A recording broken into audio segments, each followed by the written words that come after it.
वासुदेवाय।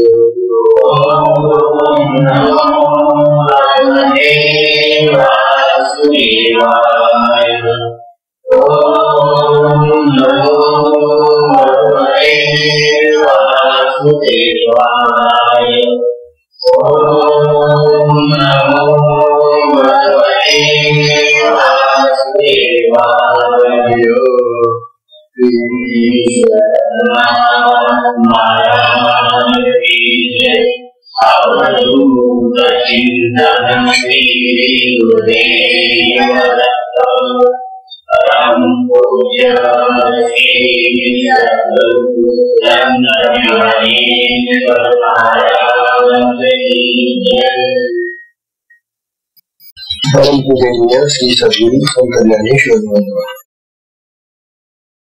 साधकांचे माय बाप मानवी आणि भगवान विष्णूचे अवतार स्वरूप जानोबा यांचा श्री चांगदेव 65 हा ग्रंथ आपण पाहतो.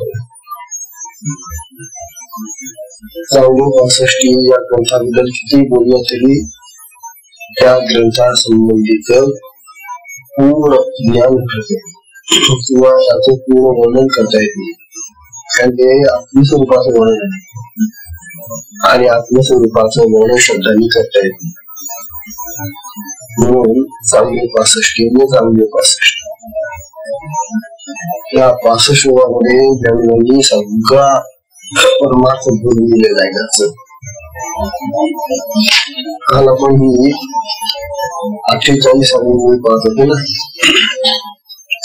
या 48 ओळीमध्ये काल ज्ञानोबा सांगत होते, जो जागून नीट देखे तो देखणेपणा जेवी मुके देवी तू हे देखून मी ठाके काही न होई. मूवी कशी सोपी वाटते पण फार कशी मूवी. म्हणून असं समजायले, अरे चांगदेवा, जो जागा राहून जागा झालेला आहे तो जर झोप पाहायला गेला, जागा झालेला विषय झोप पाहायला गेला तर त्याला ती झोप सापडेल का, दिसेल का?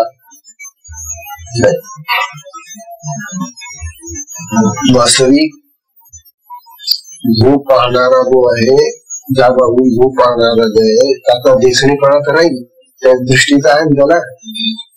पाहणेपणा गेला का त्याचा नाही. पाहतो का होतो पण त्याला झोप दिसत नाही का. तस हे चांगदेवा, तुझं जे अज्ञान आहे ती झोप आहे. ते जे अज्ञान आहे ते मला दिसत नाही. पण जानवा आत्मस्वरूपात आहे. आत्मस्वरूपामध्ये जो असतो तो जेव्हा एखादं अज्ञान पाहायला लागतो तेव्हा ते अज्ञान त्याला दिसत नाही. कारण आत्मस्वरूप ज्ञान आहे ना, पूर्ण ज्ञान होते. तर ज्ञानी माणसाला अज्ञान दिसत नाही. मग मी जेव्हा आत्मस्वरूप पाहतो, त्या आत्मस्वरूपाकडे पाहिल्याबरोबर माझा देखणेपणाही नाही समजत. कारण मी आत्मा, तू आत्मा, मग आत्मा एकरूप झाले की मी कुठे शिल्लक राहतो. तर आत्मा एकच आहे ना. असं काही नाही की तो चांगदेवाचा आत्मा वेगळा आहे, ज्ञानोबांचा आत्मा वेगळा आहे, आपला आत्मा वेगळा आहे. आत्मा तसा वेगळा नाही, आत्मा एकच आहे. सगळ्यांचा आत्मा एक आहे आणि तो सगळीकडे पसरलेला आहे. त्यामुळे तुझ्या आत्म्याकडे मी पाहिलं की मला देखणे पडा नाही समजणार. अशी उभी आहे. जो जागून नीट देखे तो देखणेपणा जेवी मुके तेवी कुठे देखून मी ठाके काही नको. या कालची आपली बरीचशी चर्चा झाली, जीवन झालेले आहे. आज आपल्याला 49वी ओवी घ्यायची. ही 49वी ओवी सुद्धा त्या मागच्या ओवीसाठी दृष्टांत देऊनच ज्ञानोबा समजून सांगितलेला. काय म्हणता ज्ञानोबा? उडी वाचल्यानंतर समजली पाहिजे अशी अवघड येतात. अंधाराचे ठाई सूर्यप्रकाश तव नाही. आता सूर्यप्रकाश अंधारे अंधार असताना सूर्यप्रकाश नाही. परी मी आहे हे काही नव्हतेच जेवी, परंतु मी आहे ही जी माझी जाणीव आहे ही काही केल्या नष्ट होत नाही. अंधार आहे म्हणून सूर्यप्रकाश दिसत नाही सर, परंतु अंधारालाही पाहणारा आणि त्या सूर्यप्रकाशालाही पाहणारा गुरु ही माझी ही जाणीव तीच राहील की नाही. तुम्हाला अंधार कोण पाहिजे आणि प्रकाश कोण पाहिजे. अंधार आणि प्रकाशाला पाहणारा गुरु ही माझी जाणीव ती वापर. तस चांगले त्या ज्ञानवा चांगलेला उद्देश करून राहिले. तुझी माझी अशी भेट आहे. अशी भेट आहे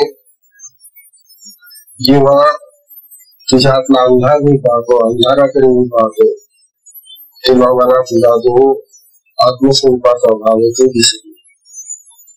अंधार म्हणजे अज्ञान, आणि अज्ञानाकडे पाहत असताना मग हे जे आत्मस्वरूप आहे ते दिसत नाही.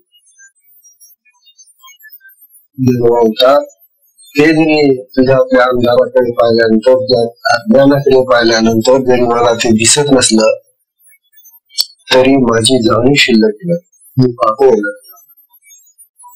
मग ही जी माझी पाहण्याची जाणीव स्वरूपाची जी आत्मस्वरूपाची सूचना आहे ती तुझ्यातही आहे, तुझ्यामुळे तो आत्मा आहे. मग मी जेव्हा तुझ्यातलं अज्ञान पाहत नाही, तुझ्यातलं जे आत्मस्वरूप पाहतो, तुझ्यातलं आत्मस्वरूप पाहत असताना मग म्हणतात मग मी पाहणार कोणी आहे ते पण समजलं. मग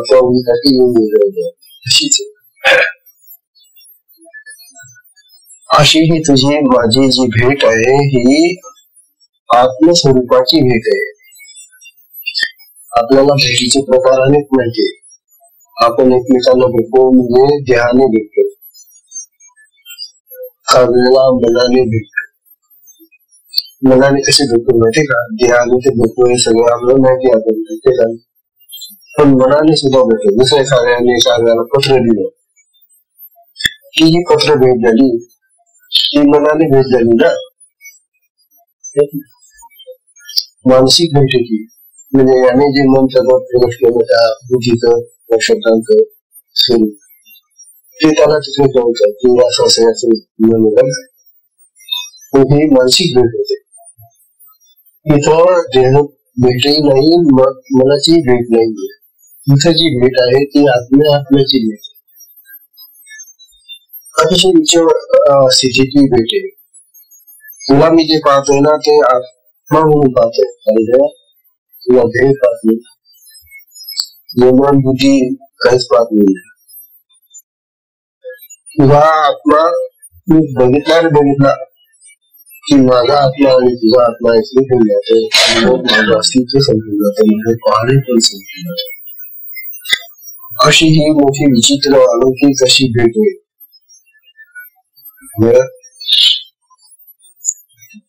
तेव्हा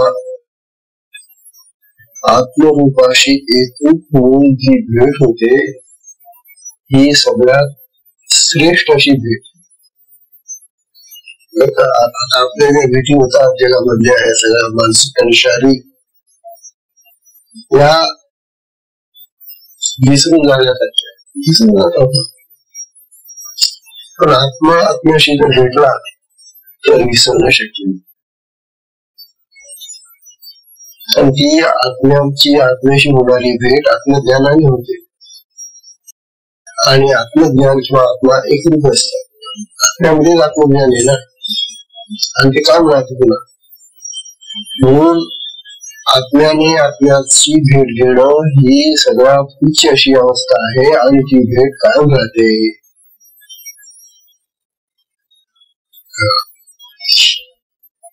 तेव्हा ज्ञान म्हणतात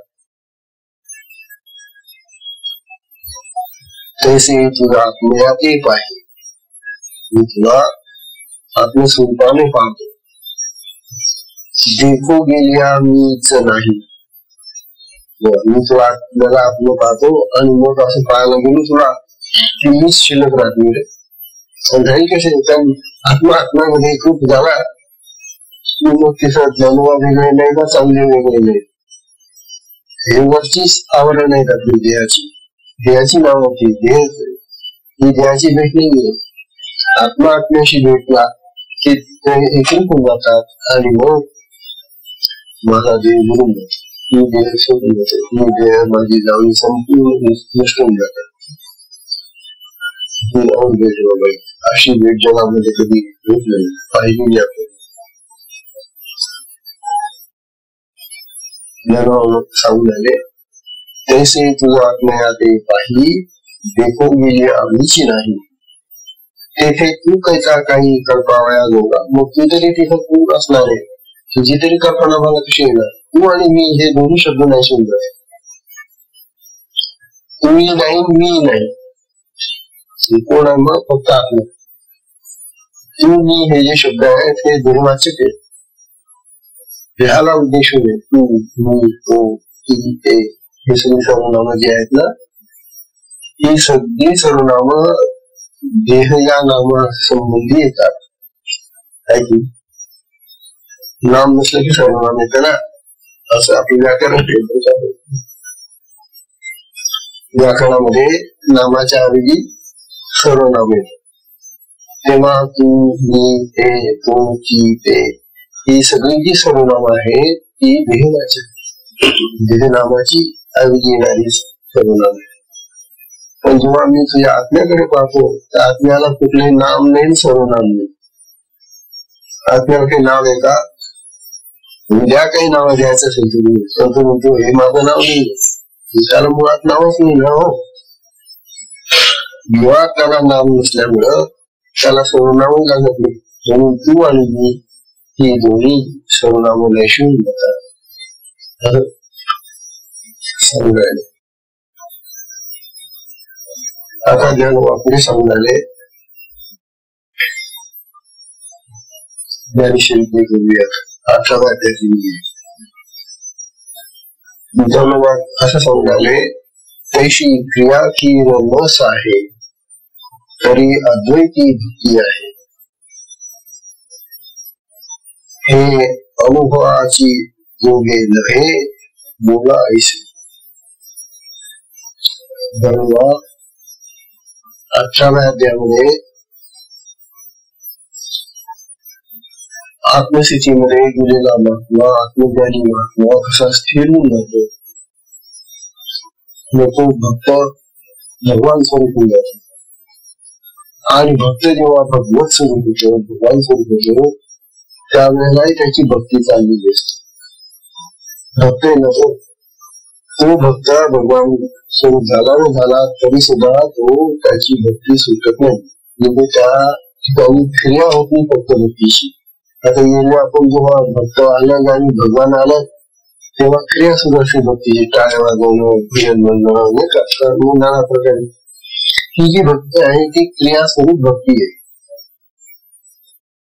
परंतु जेव्हा आत्मा आत्म्यामध्ये मिळतो, भगवान भक्तामध्ये मिळून जातो, त्यावेळेला जी एकरूपता येते त्यावेळेला क्रिया राहते पण भक्ती राहते. भक्तीमध्ये प्रेम येते, आत्मप्रेम येते, तो ज्वाळा येतो, तो राहतो.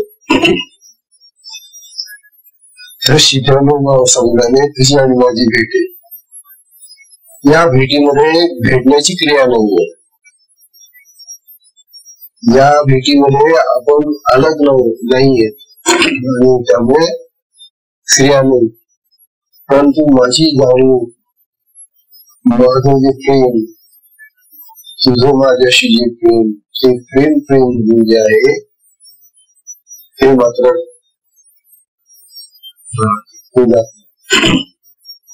आणि ते आत्मस्वरूपामध्ये असत. आत्म्याचं आत्म्यासंबंधीचं जे जाणीवयुक्त प्रेम ते मात्र जात नाही असं ज्ञानोबा सांगतात.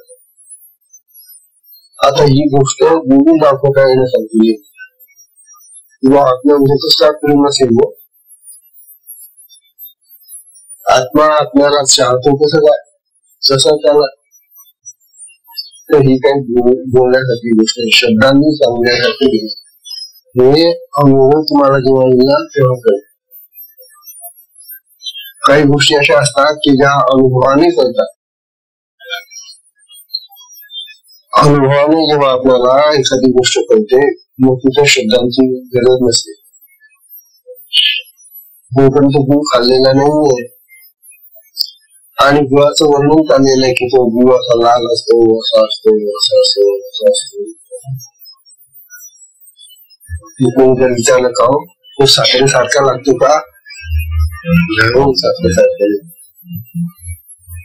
मग गुळ आणखी काही गोड पदार्थ असेल ना, आंब्यासारखा लागतो का गोड, तसा नाही लागत. मग त्याने पुष्कळ पाळणं याच्यासारखा लागतो का, त्याच्यासारखा लागतो का, तरी तो जीव कसा आहे त्याचे म्हणून किती जरी केलं तरी तो आपल्याला कळत नाही. पण जर नुसता थोडासा खराब तोंडात टाकला मग गुळ कसा लागतो कळलं का तुम्हाला, म्हणजे हा अनुभव झाला.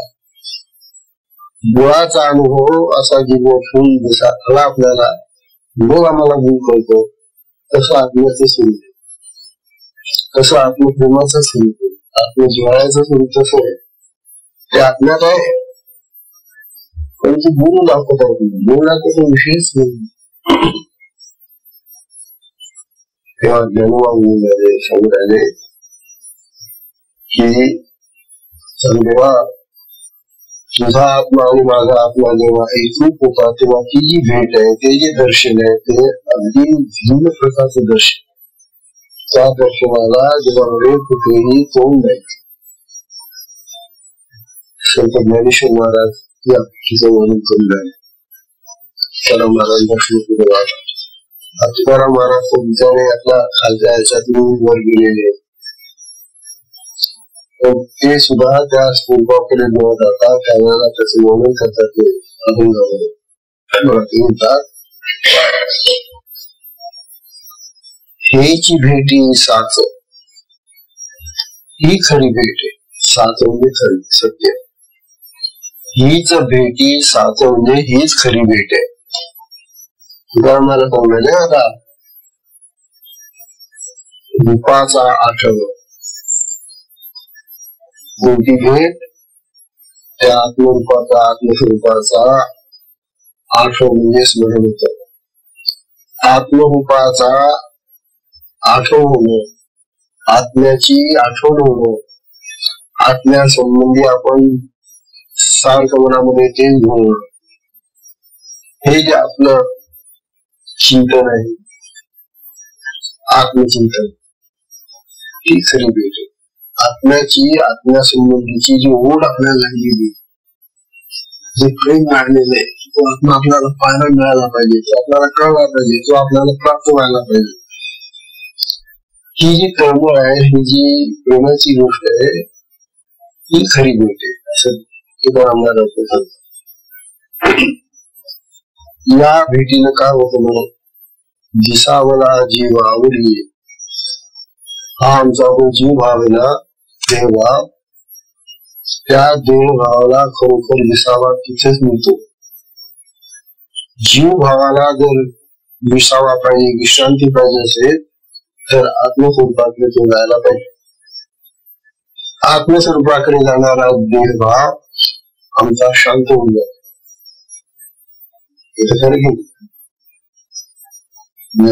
तुकाराम महाराज उदाहरण देत आहेत. सुखाचे भागते करावे जतन. सुखाचं भागणे पण जसं अन्न, हे जे आत्मस्वरूपाचं चिंतन, आत्मस्वरूपाची भेट, आपल्याकडे ध्यान लागणं, हे जे आहे हे सुखाचं खाण आहे, हे सुखाचं भोजन आहे. पण कोणतं सुख आहे? आत्म्याचं सुख देण्याचं. सुखाचे भोजन भातुके करावे जतन, सेविया तहान भूक जाय. आणि भोग खाते आत्म्याचं ते जे ते जे जेवण आहे, ते जे चिंतन आहे, ते जे मनन आहे, त्याच्याबरोबर आपलं लक्ष लागलं होतं, तर मग आपल्याला तहान भूक लागत नाही. तहान भूक पण आत्म्याकडे आपण सर्व ध्यान, आत्मस्वरूपाची आपल्याला तीव्र इच्छा झालेली आहे. आणि अशी इच्छा जेव्हा होते त्यावेळेला कुटुंबाचा हा अनुभव, मग त्यांना तहान नाही भूक नाही. ते तासून तास त्या भंडाऱ्याच्या डोंगरावर इथे बसायचे. कोणी त्यांना जेवण घेऊन देत, जिजाबाई कंटाळा करायची. लाभ होता तो डोंगर, पण ते तासून तास बसायचे.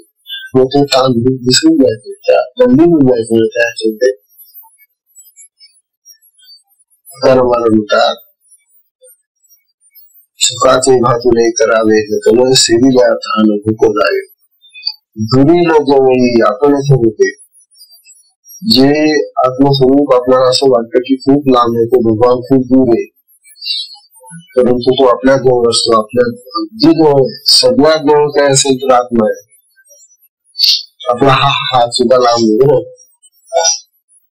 आपल्या देहाचे सगळे अवयव जे आहेत ना तेवढे, ते सुद्धा आपल्यापासून दूर आहे. पण सगळ्यात जवळ जर असेल तर आत्मा आहे. आणि तुला तो जवळ म्हणण्यापेक्षा सुद्धा आजूबाजूने वेष्टून आहे आपल्याला. म्हणजे देहाच्या बाहेर आहे, देहाच्या आतही बिलकुल येतो. म्हणजे सगळा जवळ झाला नव्हतं. म्हणून म्हणतात जे दूर दूर वाटत होतं, भगवान खूप दूर आहे, कुठं आकाश आहे, कुठं लांब आहे असं वाटत होतं ना, तर तो भगवान तर अगदी जवळ एवढे. जुरीला जवळी आपणच होते, कवळले चित्ते जीवराशी. आणि मग माझ्या जीवनामध्ये माझ्या चित्तानं त्याला कवळलं, म्हणजे त्याला सोडतच नाही. आता तुकाराम महाराज सगळं चित्त तिथं अर्पण करून बसले आपल्याच्या. का म्हणे नाम घेता वेळोवेळा, होतील सकाळ शीतळा नाडी. हा तो अनुभव सांगता येते. तुकाराम महाराज म्हणतात नाम वारंवार घ्या देवाचं. देवाचं म्हणजे आपल्याचं नाम का घ्यायचं बा? ते म्हणतात अहो ज्याचं आपण नाम घेतो ना त्याच्यामध्ये तो नामी असतो. नाम आणि नामी यांचे संबंध एकरूप, नावामध्येच तो एकरूप राहतो. म्हणून नामाचा मी बघायलेला आहे सगळ्यांनी. आपले सगळे संत नाम घ्या, नाव घ्या, नाम घ्या, देवाचं नाव घ्या असं का म्हणतात? कारण ते जे नाम असतं देवाचं बरोबर, ते इतर नाम नाही, त्यांच्यामध्ये आहे देव, पण तो आपल्याला दिसत नाही. पण देवाच्या नामामध्येच तो देव असतो. नाम आणि नामी हे एकरूप असतात. याच्याबद्दल तो खूप अनेक संतांनी केलेला आहे. तेव्हा तुकाराम महाराज म्हणतात वेळोवेळी अखंड आपण देवाचं नाव घेत राहा. त्या देवाचं नाव घेत असताना ते आत्म्याचं नाव आहे असं समजून घ्या. त्या देवाचं नाव आत्मस्वरूपामध्येच तो देव आहे, देवच आत्मा आहे. आणि मग त्याला आपण त्या आत्म्याला अनेक नावं देतो. तुम्ही दत्त म्हणतो, तुम्ही कृष्ण म्हणतो, तुम्ही राम म्हणतो, तुम्ही काय म्हणतो, नावं त्याला तुम्ही काही द्यावं, पण त्या नामामध्ये तो असतो. म्हणून तुकाराम महाराज सांगून राहिले की तुम्ही वारंवार देवाचे नाव घ्या. का म्हणे नाम घेता वेळोवेळा, होतील सकाळ शीतळा नाडी. का होतील? आपल्या सगळ्या नाड्या थंड होऊन जातील. नाडी थंड होणं याचा अर्थ स्थिर होऊन जाणं, एकाग्र होऊन जाणं, समाधी लागणं, एकरूप होणं. अशा या नाडी शीतलाचा जरा महाराज तुम्हाला खरोखरच तुम्ही संतप्त झालात का, त्रास झालाय का, काही वैताग आलाय का, तुम्हाला काही दुःख आहे का? तुमची सगळी दुःख त्या नामाने नाहीशी होऊन जातील. ते मोठं सुंदर औषध आहे.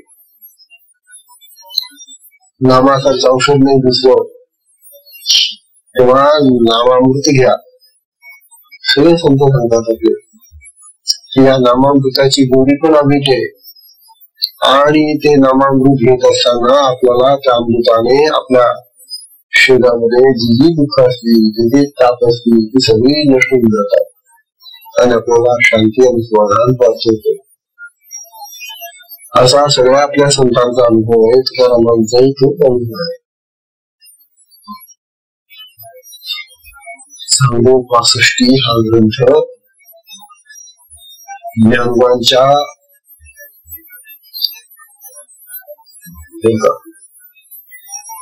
अत्यंत प्रगल्भ अशा आत्मज्ञानातून प्रगट झालेला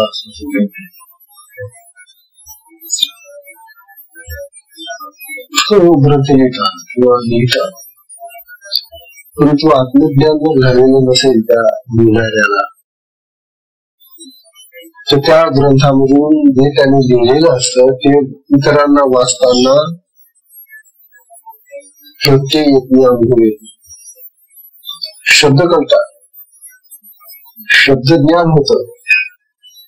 आता आपण काही इतर दुसरी पुस्तक पुस्तक असतात, कादंबऱ्या आहेत, इतिहास आहे, भूगोल आहे, काय नाना प्रकारचे पुस्तक आहेत. ती वाचत असताना आपल्याला कळतं ते शब्द ज्ञान करत. पण ज्ञानोबा ही जे 65 मध्ये जे सांगून आलेलं हे त्यांच्या आत्मस्थितीतून चैतन्यातून प्रगट होणारी ती वाणी आहे. आणि त्यामुळे ती वाणी ऐकत असताना आपण भरून जातो. आपल्याला असं काहीतरी वाटतं की काहीतरी हे वेगळे आहे. आत्मस्थितीतून प्रगट होणारे जे भाव आहेत किंवा जी भावना असते, जे शब्द असतात, ते आपल्या मनाला पटकन पोहोचतात. तोच आत्मा आपल्यामध्ये ना मध्ये, म्हणून आत्म्याचा आत्मसंवाद जो असतो तो चटकन आपल्याला आकर्षित करून येतो आणि त्यामुळे परिवर्तन घडतं, बदल होतो. अनात्मवादी श्रेष्ठ पंडितांचे ग्रंथ कितीही वाचा, त्यांना आत्मज्ञान झाले नाहीये, पण ते शास्त्रीय पंडित आहेत, वाचन एकत्र दुपट्टा आहे, ते चांगले. हे ऐकत असताना आपल्याला समाधानी वाटेल, बरं वाटेल, पण परिवर्तन होत नाही. परिवर्तन म्हणजे बदल. आपण ऐकून घेतो जसे कसे राहतो, का होतो तसं ज्ञानवांचं नाही. ज्ञानवांचे शब्द असे शब्द आहेत की ते आपल्या हृदयाला जाऊन विश्वामध्ये आणि परिवर्तन करणार असतं महात्म्यांचं, म्हणून त्यांचा एक शब्द आणि बाकीच्यांचे ग्रंथाच्या ग्रंथ वाचत यांच्या एका शब्दाने जे काम होतं ते त्यांच्या हजारो लाखो शब्दांनी होते. आत्मज्ञानी जो आहे त्याचं ऐका, त्याचे शब्द ऐका, त्या शब्दाने आपल्यामध्ये घालाचाच फरक पडतो.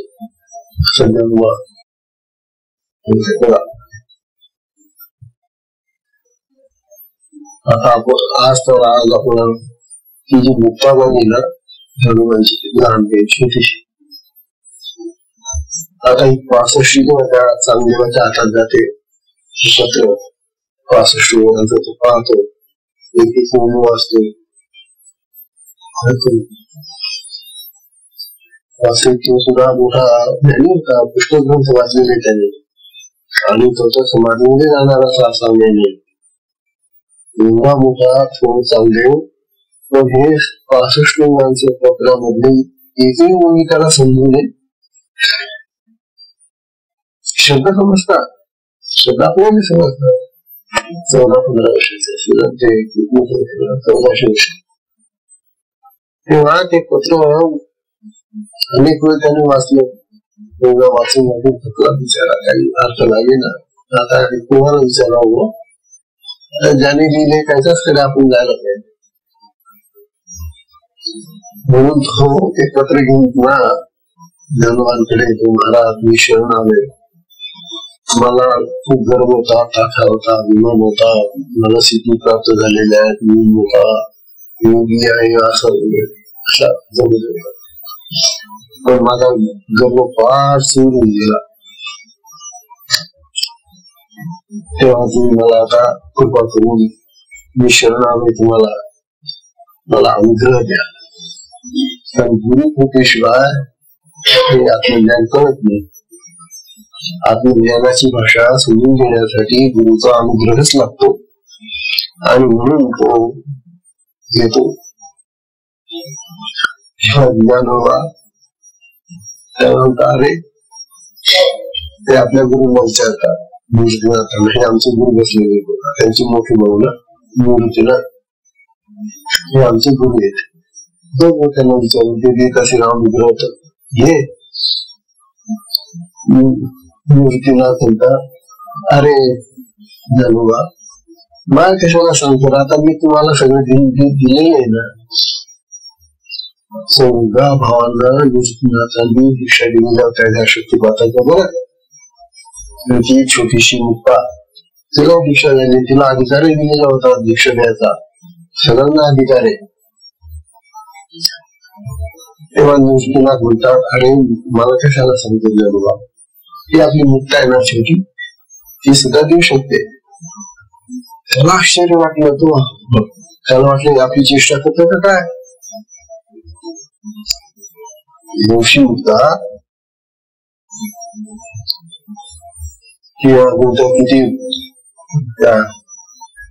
किती जगा आणि कोणत्यामध्ये होती छोटीशी, असे असं काय म्हणतात त्याला, करण्यासाठी ती छोटीशी होती. योशी मुक्ता मला दीक्षा देईल तरी भडकल्यावर का तो काय मला दीक्षा, अहो मी कशासाठी आलो, असं काय करतो तुम्ही, चेष्टा करता का. अरे तुला सांगतो ना मी, म्हणतात तुला सांगतो ना मी, आमचे गुरु महाराज जे सांगतात ना ते तसंच करतो. गुरु सांगतात ना तस कर. ऐकावं लागलं त्याला. मग बोलत होता मुक्ता बैल आणि हात जोडून मुक्तात, आई बाई, आई माझी, मला तू दीक्षा दे, माझ्यावर अनुग्रह कर ग बाई. आणि अनुग्रह झाल्यानंतर त्याच्या डोक्यात आपल्याला उभारले, विचारा की आत्मस्वरूपाची जाणीव यायला, आणि मग बदलला तो. मग आता त्याला बदललेल्या अवस्थेमध्ये मुक्ताबाई त्याचं हे जे वर्ष होतं पूर्वीचं बनवलेलं त्याने भांडवल ते काढण्यासाठी ती त्याला उद्देश करते. दीक्षा तर झालेली आता, पण त्याला आता करावं लागलेलं आहे ते आत्मज्ञानाकडे तो वळला आहे आता. परंतु काही उद्देश गुरुने करायला पाहिजे ना. आता लहानशी मुक्ताबाई चांगल्याला उद्देश करते बघा, आणि तो उद्देश आता आपल्यालाच लाभदायक आहे, कारण आपण चांगल्याच्याच पंक्तीमध्ये जेवायला बसलेलो. म्हणून आपल्याला सुद्धा हे मुक्ताबाईचं जे आहे हे आपण चापून पाहता. काय सांगते मुक्ताबाई बघा, त्या चांगदेवाला सांगते ती म्हणते बघा, मुक्ताबाई म्हणे, भावे भक्ती करुणी वैराग्य गौरशी. काय करतो आता तू गुरु भक्ती कर, भक्त हो.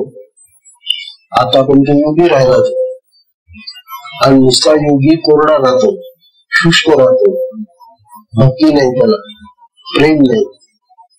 म्हणून नुसता तू आता कोरडा योगी होता, आता तू भक्ती, प्रेमळ भक्ती तू वैराग्य धारण कर.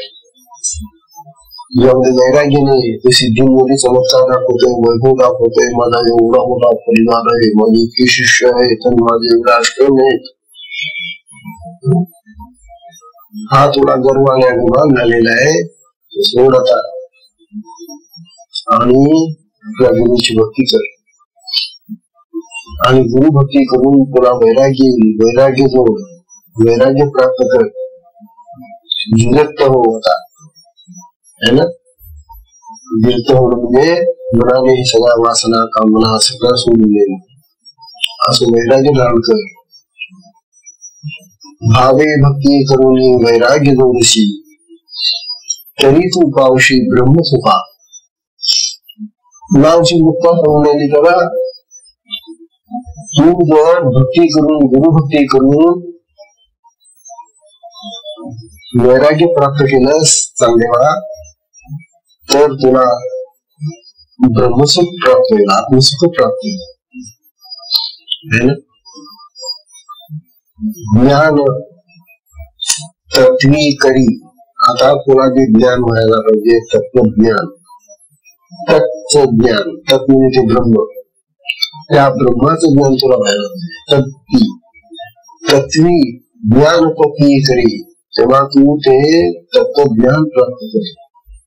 त्या ब्रह्माचं ज्ञान प्राप्त होते, ब्रह्मस्वरूप झाला ना तर त्या ब्रह्माचं ज्ञान तुला प्राप्त होईल. करी हा विचार, असा विचार करायचा की आता आपल्याला ब्रह्म प्राप्त होऊन ब्रह्माचा विचार करायचा असं तो बास.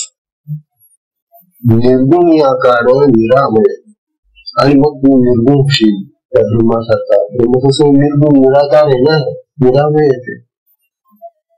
मग त्या ब्रह्माचं चिंतन करता करता करता करता तूच ब्रह्म होऊन जाशील आणि मग तू निराकार निर्गुण होऊन जाशील. मुक्ता समजायची हे शब्द आपल्या लहान पोरांना असं ठीक आहे.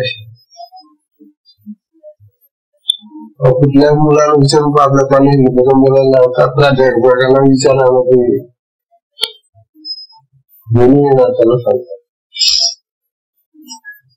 त्याला उद्देश केला 14 वर्षाचा युद्धाला जो समाधीमध्ये राहतो 6 महिने, त्याला उद्देश करतो मुक्ता. ज्ञान तत्वी करी हा विचार निर्गुण आकार निराल सांग्या. हा म्हणतो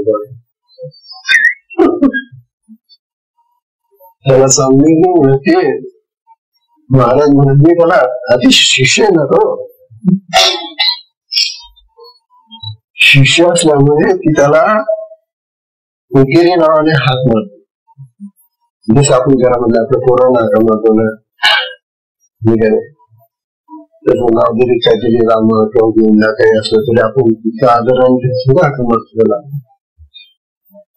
जसं अशा कोणत्याच नावाने आपण हाक मारतो. जसं हे गण्या इकडे ना, हे राम्या, हे सोन्या असं म्हणतो ना आपण. तशी मुक्ता त्या चांगदेवाला किती वर्षाचा आहे तो? 1400 वर्षाचा. त्याला म्हणते का म्हणते चांगल्या सोयधरी. अरे आता तू सोयधर, आता भाऊ जाऊ नका का, मी सांगते त्याप्रमाणे वाद. सोयधर म्हणजे काय, माझ्या म्हणण्याप्रमाणे वाद. जर वाया जशी सांग्या सोयधरी ज्ञान वटेश्वरी. किंवा त्या वटेश्वराचं जे ज्ञान आहे, वटेश्वर भगवान शंकर, त्याचं ज्ञान ते शिव स्वरूप प्राप्त कर. तुम्ही शिवभक्त आहे, तू शिवाचं ज्ञान तुला कुठे आहे? तेव्हा चांगल्या सोयधरी ज्ञान वटेश्वरी मुक्ताई जिव्हारी बोध करी. अशी मुक्ताई त्याच्या हृदयावर बोध करून जाईल, त्याच्या अंतःकरणावर परिणाम होईल असा बोध घेऊन जाईल. तो बदलला पाहिजे. आता हे त्याचं सुटलं पाहिजे सगळं. पहिलं जे त्याने भरलेलं आहे, जे मागणी त्याचं ते त्याचं झालं पाहिजे. मुक्ताई त्याला म्हणते या माझा बोध तुझ्या अंतःकरणात धरून ठेव. आता विसरू नको, सोधर जर का चांगल्या आश्चर्य वाटलं बाबा ह्या मुक्ताबाईचं. तिचे अभंग आहे हे मुक्ताईचे अभंग आहे. बघा आता आणखी एक अभंग आपण बोलतोय मुक्ताईचा. म्हणजे ज्ञानेश्वरांनी दिलेले जे पत्र आहे म्हटला,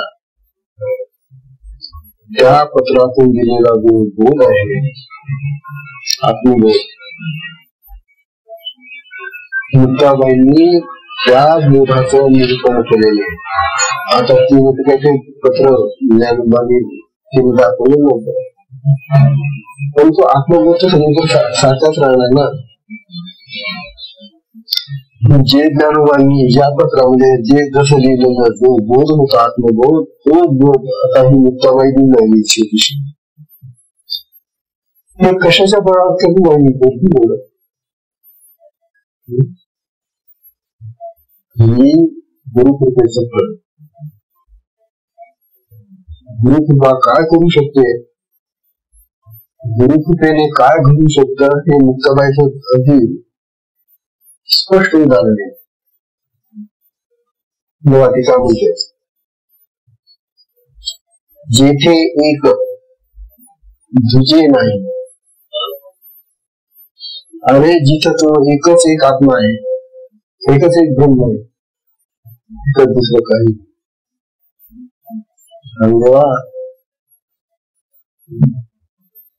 जेथे एक दुजे नाही, मग प्रपंचाची कहाणी काही येथे काही. जिथं तो एकच एक भरलेला आहे, सगळा विश्वास भरलेला आहे, तुझा देहात भरलेला आहे, तो एक आत्मा, एक ब्रह्म जे आहे ते एकच एक आहे.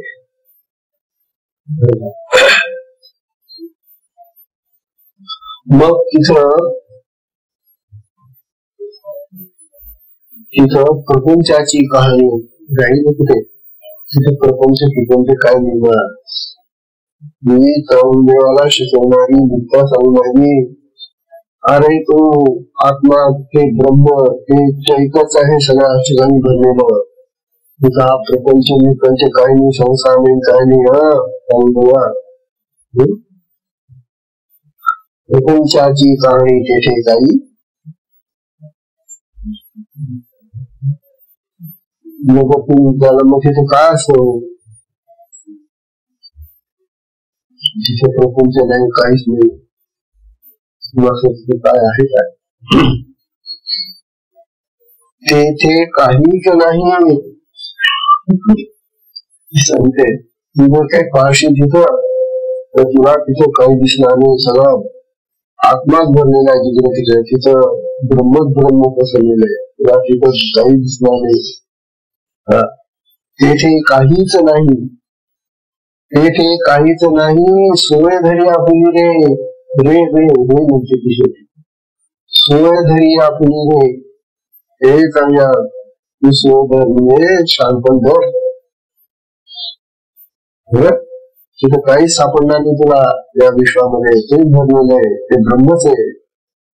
त्या ब्रह्माला पाहणं. वटेश्वरा ते बोले मुक्ताई, असा हा जो वटेश्वर चांगला आहे त्याला तू मुक्ताई सांगून राहिली की तू सोय धरे चांगल्या. सोहम भावे अखंडित राही पाहून तुका. तुका तसं राहा, अखंड सोहम भावामध्ये राहा. सो अहम, सा अहम, सा म्हणजे तू, अहम मी ते आहे, तो मी आहे, ते ब्रह्म मी आहे, तो आत्मा मी आहे. या भावामध्ये अखंड राहा.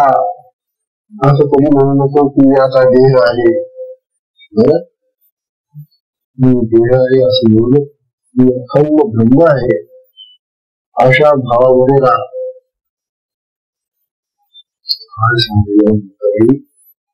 वटेश्वराचे बोले ताई, सोहम भावे अखंडित राही. अखंड सोहम भाव मग तो कल्याण. आपल्या शिष्याचं कल्याण व्हावं, आपला शिष्य आपल्यासारखा आत्मज्ञानी व्हावा, हे गुरूंचं का हे गुरुचं करणं असतं, हे गुरुचं ध्येय असतं. गुरुंना त्या शिष्यापासून काही नको, तो त्याच्यासारखाच व्हायला पाहिजे, गुरु सारखाच तो व्हायला पाहिजे असं ज्ञानाला सांगितलं. तेव्हा असा मुक्ताबाईचा खूप पुष्कळ अभंग केले त्यांना उपदेश करणारे. तेव्हा आजच्या सत्संगाला आपण विश्रांती आता पुढे तुम्हाला भेटले. तेव्हा मुक्ताबाईचा हा जो उद्देश आहे चांगदेवाला, हा तरी आपण ध्यानात घाला. गुरुचा उद्देश आपल्या पसंती करेल की जी गोष्ट आहे, कारण ते स्वतः आपल्याला नाही वरच्या पातळीवर बोलतात येईल. मुक्ताई त्या चांगदेवाचे कान धरून त्याला बोलून जाईल. तेव्हा आजच्या संघाला आपण विश्वास हे ऐकायला मिळणं म्हणजे आपलं परम भाग्य समजा. तेव्हा आजच्या संघाला आपण विश्वास हरि ओम.